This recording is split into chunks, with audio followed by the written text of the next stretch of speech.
What's up, Buckeye fans? Welcome back to Scarlet and Gray, the Buckeye Show on the Chat Sports Network, the Buckeye Show that is going to show you everything Michigan blunders, talk about Ohio State football, the goods, the bads, the uglies. We will tell you the truth on this channel, so we appreciate your subscription. If you just want to hear the Buckeyes praise and how everything's fine and losses don't really matter and we'll get them next time, yay, go team, you can subscribe to somewhere else. But if you want the truth, if you want the unadulterated, absolute real takes on the Buckeye, please subscribe to this channel. We will be glad to have you. We'd love to get to that 7,000 subscription mark by the season's end. Today we are going to talk about the next steps for Ohio State football. Somebody's got to go. Some sort of coach has to get fired, and we're going to unpack who it should be.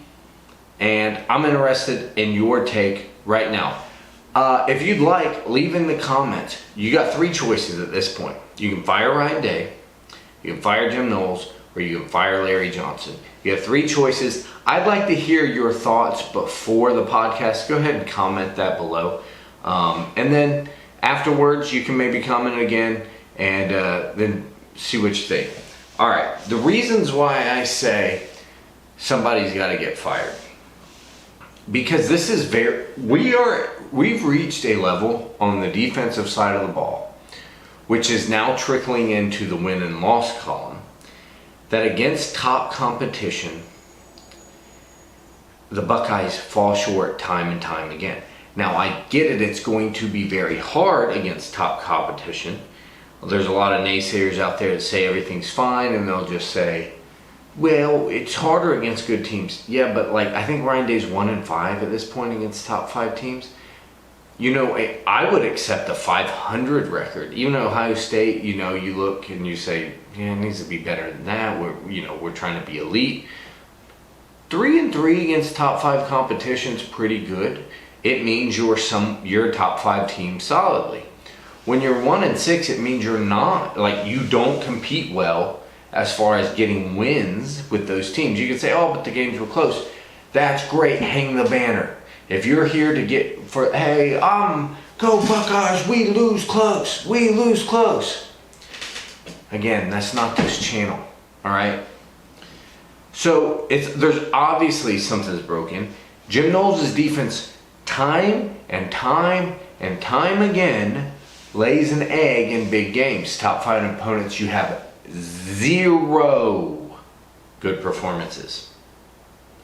0 good performances. You look at Ryan Day's record, top 10 opponents, and it is closer to 500. You look and say, okay, now the Michigan stuff, I'll give you a little bit. On 2 of those games, you can have what of a pass on that. I still don't know the Buckeyes win that game straight up because the defenses were so bad. Now, you look at this ceiling that is, I believe right now for now it's Ryan Day's ceiling. Ryan Day is kind of in that Mark Richt at Georgia, Matt Brown at Texas. You have some other schools, you can comment below if you remember, some schools that were pretty good, but just not great, and it cost them their job. That's kind of Ryan Day's ceiling right now. I would prefer he does really well and we can keep him. But you can fire the guy if you'd like, and you can say, look, you had a ceiling that you just could not penetrate. If Michigan wasn't so bad this year, I'm telling you, if Michigan was top 10, with the way Ryan Day coaches and Jim Knowles coaches in big games, you could be looking at 0-4. That's how much I don't trust them in big games. Michigan was not good enough in some of those years to do what they did, and I know you say they had some help, but I don't know that Oregon was good enough to just put up more yards than they normally put up against Ohio State. For instance, they held us to less yards than we normally put up. That's what a decent defense will do. So you have a glass ceiling here. Now, why you shouldn't fire Ryan Day is because, well, you see what Texas went through for all those years. You see what Georgia went through trying to get to where now. You say the upside with Georgia, look where they are now. To me, that's a dynasty in college football. 2 national championships, should have been 3. They were the best team in the country last year. You can't convince me. Look at the Vegas odds. If Georgia would have played Michigan last year playoff time. Now, I get why they were left out. They have a Bama problem. It's like a big brother problem. But they're a better program. They can play again this year. You know who would win that game. Now Georgia is just flat out elite. You can make the argument to find that search there, but it's more likely you go through the Texas process. It's more USC after Pete Carroll. It's more likely you go through that process. I know he wasn't, he moved on, but I'm just saying that's the trajectory. If Ryan Day can stick around, Ryan Day is guaranteed 10 wins.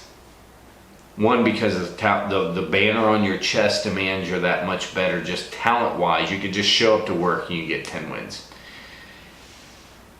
The 11th and 12th wins are usually games that we actually really care about. The postseason wins is what we really care about. So when you go out and get another coach, I don't know, I think that goes down to 9. You could go take a chance on a Lance Leipold.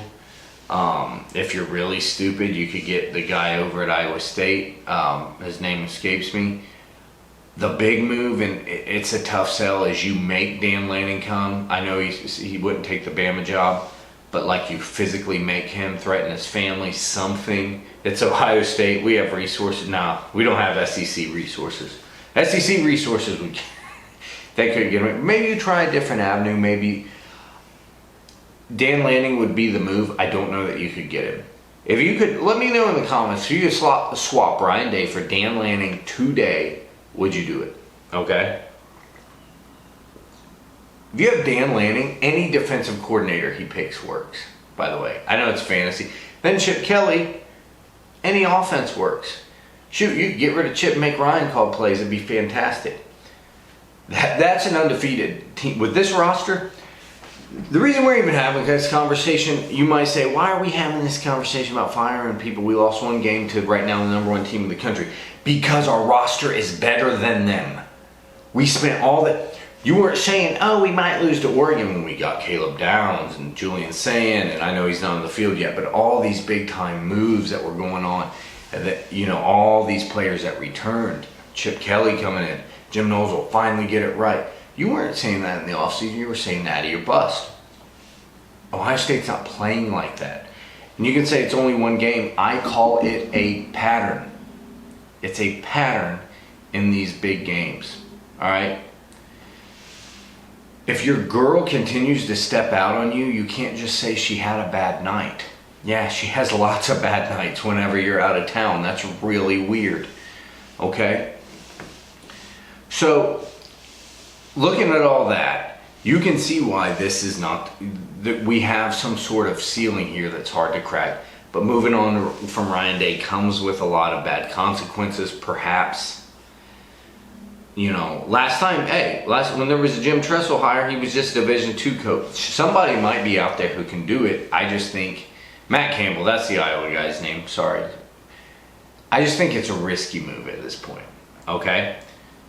Next, Jim Knowles. Jim Knowles or Larry Johnson has to go. Their philosophies obviously don't match up. It's kind of on the underground. They don't like each other. Larry for years got pressure with 4. I used to think it was the 4-2-5 defense, but he got even pressure with Jeff Hafley. However, he had a Chase Young in that defense. He had, Devon Hamilton, I believe. He had some good interior linemen at times. He had Vermont Jones at times. I think he was on the 19 team. Correct me if I'm wrong. He had some really good other defensive linemen too. But with this talent level, with a Jack Sawyer, with a JTT, you're talking top 5 recruits in the class, sticking around, can't get home, I can't help but think he's been asked to change some things and pull some things back because of Knowles' scheme. Some people say Knowles' scheme is all Ryan Day's fault, that Ryan Day has asked him to do these things. If you believe that true, you should be screaming for Ryan Day to be fired from the rooftops. I can't say this now. If you think Ryan Day is coming into the coach's room and screwing Jim Knowles up by his request, There's a difference in saying, hey, don't give up big plays, and you turning that into, oh, the only way I can do that is to suck, right? So if you believe it's Ryan Day's fault, you should be pounding the table for him to be fired. It absolutely makes no sense, because then he's going to ruin whatever hires he does make, right? He's going to go in and put his fingerprints on something and screw it up. I don't particularly believe that's the case or viable. I can believe Day has an input. He should say, hey, this is what we need to do here. I'm leaving it to you to figure it out. But anyways, you can get rid of Larry Johnson. Here's the upsides and downsides. Well, let's go back to Jim Knowles. So Larry Johnson's not getting the production in Jim Knowles' defense. You can get rid of Jim. I maintain he's much easier to replace than Ryan Day.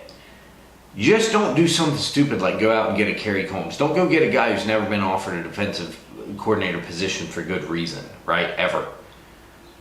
I say you go out and get a 4-3, a guy that runs a 4-3, like a normal human, or you go to the Packers and you say, hey, we're taking Jeff Hafley. You sign Jeff Hafley to a lifetime contract, $2 million plus built-in increases. Now, Jeff may not want to come do recruiting and stuff again, but you can make it worth it for him. Jim, for $2 million, you can get a DC. Iowa does it. I mean, Marcus Freeman will get fired soon. He'd come do it. You say, man, they say he's not great. Guys, you have the best players in the country. You have the best players in the country on the roster. It makes the job that much easier. Look at year in and year out the teams that post good defenses with less talent. There's a lot out there. So that's an easy hire. Now, the whole rebuilding process and recruiting process, it has to be a good recruiter. It's still not easy.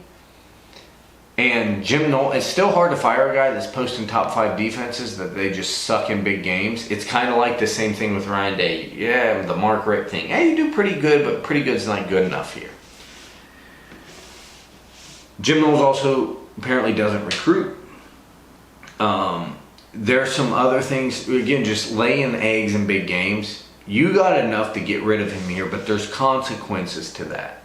He's much easier to replace, but, do you deal with turnover and recruiting and the transfer portal nowadays? You have to watch that. If there's superb recruits you have sitting the bench as freshmen right now that you just can't stand to lose, I think you'd probably step away. Or you'd probably say you can't replace him. However, I don't think that's the case. With the transfer portal and a good DC, you're going to get the people you want. And good NIL program, you're going to get the people you want. Now you move on. Do you get rid of Larry? Do you say, look, Jim is the guy, we're invested in him like the NFL.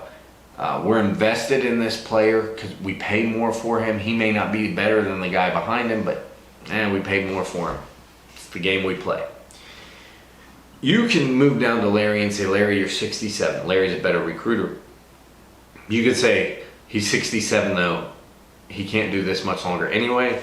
Let's move on. And then let Jim pick, or at least have big say-so, in the defensive line coach he brings.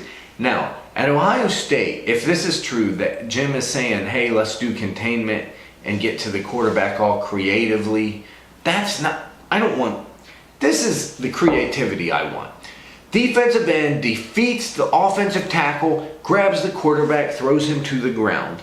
The other defensive end, he does the same thing. The defensive tackles defeat interior linemen and get to the quarterback. That's what, since the beginning of football till now, that has been the best pass rush. Forget creativity. Tell me creative ways to get to the quarterback again. I'll shoot you. It's a stupid statement. It's a stupid statement. I'm not saying creative blitzes aren't really cool from time to time, because they are. I'm saying they are secondary. Primary is getting home with 4. There's never been an answer for that. Your coverages can be better. You only want 2 linebackers on the field where you can help out in coverage. Oh, if you want to send a safety, that hurts you in coverage because you can't get home with 4. Getting home with 4 has to be primary. Your creative crap, secondary. And that has to be the DNA of the defensive line and the defensive coordinator. If we have a defensive coordinator in the room that says, hey, we just kind of want to contain, the rest of the guys will come clean it up, slap him right in the mouth. This is Ohio State, right? You imagine we said, we're just going to get a quarterback who can't really throw, but we're going to have some creative ways to do other things. This is Ohio State, okay? We gotta have the basics down first. So Larry is easier to replace as long as Jim doesn't take the next guy in and make him do some goofy stuff where you just contain on the defensive line. Again, I don't know that's absolutely the case of why is Larry's downfalls. People can say on one hand, did Jim just forget how to coach? He did really good at Oklahoma State. I will say worse competition, different standards. But I don't something weird to where he's gotten worse. Did Larry just forget how to coach? I don't know. Something's weird because he's gotten worse. Seems to have been worse when Knowles came along. 2020 wasn't very good either, but it wasn't getting home either. So there is your give and take. I don't think you can fire Ryan Day right now, although I think his ceiling's pretty set, sadly. I don't think you can. You could get rid of either Jim or Larry. Matter of fact, if you want your defense to be elite, you're going to have to. If you want to keep both of those, your offense is just going to have to be out of this world. And with this roster, it should be. I will say this, against Oregon, and this is, again, Ryan Day and his culture and his systems seem to fail the peak. Against Oregon, the offense looked okay. It didn't look spectacular. Even though they're playing a good defense, a good team, a good mind in Dan Lanning, they didn't look like a $20 million roster. Travion Henderson, and I know there were some O-line injuries, Quinshon Judkins, just looked like guys, and I know they're better than that. The receiving core looked pretty good. Will Howard looked pretty good. Offense got back to being one-dimensional. And the receiving core and quarterback didn't look great. And if you have no run game, you have to look great against a good team. So that's kind of Ryan Day's MO is, man, we just blow out the bad teams. Even this year, let's take some quarters off. We look stupid. We look clunky. Then we blow the game open because we're so much better than the next team. Like I said, I called it incomplete domination. If you've been following along with these podcasts, you know I had some concerns about the team because they just didn't seem to want to fire. When you get in these really good games, man, you got to fire. You got to be on it. And they're just not. So that's kind of that glass ceiling with Ryan Day. I don't think he's the worst coach ever. It's a pattern at this point. So who do you replace? I'd like to know in the comments. Come back and see us next time. As always, goodbye, God bless, and go Bucks.